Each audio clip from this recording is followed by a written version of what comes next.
اور مولانا عمران بشیر صاحب، یہ گرمی وغیرہ جتنی بھی ہو، لیکن کیا یہ ایسی صورتحال بن سکتی ہے کہ اس میں پھر روزہ چھوڑ دیا جائے؟ بسم اللہ الرحمن الرحیم۔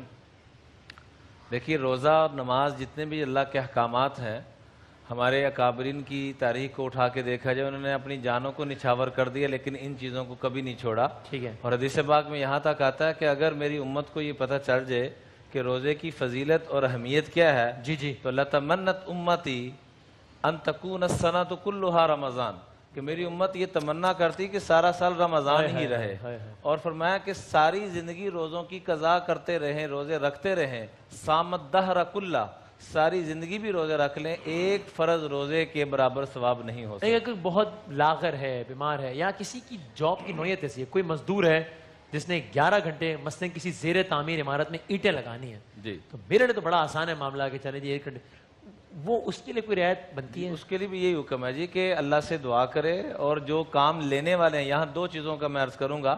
حدیث پاک میں آتا ہے من خفف عن ملوکہ، جو اپنے ماتحتوں سے جن سے کام لے رہا ہے، چونکہ ہمارا مسلم معاشرہ ہے تو سب سے درخواست کروں گا ان کے اوپر بوجھ ہلکا کریں، اللہ ان کے بوجھ کو ہلکا کرے گا۔ ٹھیک ہے۔ اور جو مشکل کام کر رہے ہیں وہ جتنی مشقت اٹھائیں گے اس معاملات میں، ان کا اتنا ہی اجر بڑھتا چلا جائے گا۔ البتہ ایسا مریض ہو جائے کہ جس کو دیندار ڈاکٹر یہ ریکمینڈ کرے کہ آپ کے روزہ رکھنا ٹھیک نہیں ہے، دین کو بھی سمجھتا ہو اور جسمانی معاملات کو بھی، تو پھر وہ روزہ چھوڑ سکتا ہے بعد میں جب صحت اجازت دے۔ صورتحال